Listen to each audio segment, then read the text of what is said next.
Care ఆసుపత్రి వైద్యులు health bulletin విడుదల చేశారు. శోభా నాగిరెడ్డి ఆరోగ్య పరిస్థితి మీద మనం ఒకసారి ఆ హెల్త్ బులెటిన్ చూసినట్లయితే, Mrs Shobha Nagireddy female 43 age had care ఆసుపత్రిలో జాయిన్ అయినట్లుగా ఈరోజు బంజారా హిల్స్లోని కేర్ ఆసుపత్రికి తీసుకొచ్చినట్లుగా వారు దాంట్లో పేర్కొన్నారు. అలాగే మేజర్ రోడ్ యాక్సిడెంట్ లో గాయాలైనట్లుగా వారు దాంట్లో పేర్కొన్నారు. అంతే తప్పించి ఆవిడ కండిషన్ క్రిటికల్గా ఉందని, విషమంగా ఉందని చెప్పి వారు అందులో పేర్కొన్నారు.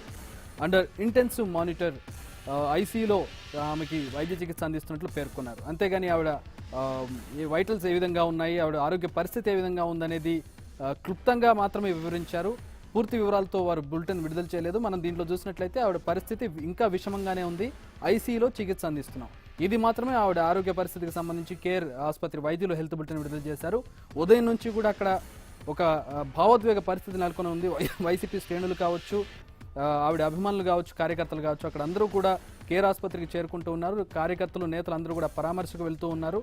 ఈరోజు ఉదయం ప్రచారం ముగించుకొని తిరిగి వస్తున్నటువంటి శోభా నాగిరెడ్డికి కారుకి యాక్సిడెంట్ అవడంతో 4 పల్టీలు కొట్టడంతో ఆవిడకి తీవ్ర గాయాలయ్యాయి. కారు పరిస్థితి కూడా చూడవచ్చు. 4 పల్టీలు కొట్టింది. రోడ్డు మీద పెట్టినటువంటి వరి కుప్పలను తప్పించబోయి అతివేగంగా ఉన్నటువంటి డ్రైవర్ తప్పించబోవడంతో కారు 4 పల్టీలు కొట్టి పంట పొలాల్లో పడింది. దీంతో డోర్ ఓపెన్ అయి శోభా నాగిరెడ్డి, ముందు సీట్లో కూర్చున్న శోభా నాగిరెడ్డి బయటకు పడిపోవడం, ఆ వెంటనే పక్కడెముకలు విరిగిపోవడం, అలాగే తలకి ఇంజురీ అవ్వడం, మెడకి ఇంజురీ అవడంతో ఆవిడ పరిస్థితి విషమంగా మారింది. కోమాలోకి వెళ్ళినటువంటి పరిస్థితి. ఆవిడని ఐసీయూలో పెట్టి వెంటిలేటర్ మీద చికిత్స అందిస్తున్నట్లుగా వైద్యులు హెల్త్ బులెటిన్ కొద్దిసేపటి క్రితం విడుదల చేశారు. ఆ హెల్త్ బులెటిన్కి సంబంధించినటువంటి పేపర్ కాపీని మనం చూస్తూ ఉన్నాం.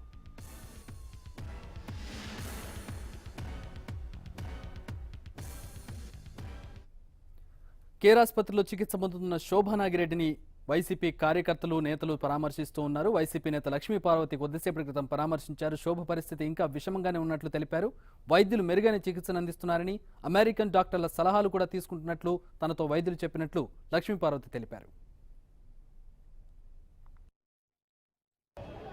వాళ్ళు చెప్పే ప్రకారం బీపీ, పల్స్ రేటు నార్మలే ఉంది, ఇంకా అవుట్ ఆఫ్ డేంజర్ కాలేదనే చెప్తున్నారు. అంటే కొంచెం డాక్టర్ ఫారిన్ డాక్టర్స్తో కూడా మాట్లాడుతూ ఉన్నారు, అమెరికన్ డాక్టర్స్తో. బహుశా కొంత హోప్ అయితే కనిపిస్తూ ఉంది. అందువల్ల మేబీ ఉంది, ఏదైనా మిరికిల్ జరగవచ్చు కదా, ఆమె అందువల్ల కోలుకొని రావచ్చు. మరి అంత అసలే పాపం ఆమె అర్భకంగా ఉంటారు. అందువల్ల ఆమె రికవర్ అవ్వాలని మాత్రం అందరం పార్టీ తరపు నుంచి మనస్ఫూర్తి కోరుకుంటున్నాము. వారి కుటుంబానికి ఆమె చాలా అండ, పార్టీకి కూడా ఆమె అండ. అందువల్ల ఆమె నియోజకవర్గంలో కంటిన్యూ గెలుస్తూనే వస్తూ ఉన్నారు. అందువల్ల ప్రజలకు కూడా ఆమె అంటే ఎంతో ఇష్టం. అటువంటి నాయకురాలు తప్పనిసరిగా ఇంతమంది అభిమానంతో ఆమె కోలుకోవాలని నేను కోరుకుంటున్నాను. వాళ్ళు ఫుల్ ట్రీట్మెంట్ జరుగుతూ ఉంది. ట్రీట్మెంట్కి ఏమి లోపం లేదు. ఇంకా ఏదైనా ఫర్దర్ అడ్వైజ్ కోసం ఫారిన్ డాక్టర్స్తో కూడా కన్సల్ట్ చేస్తూ ఉన్నారు.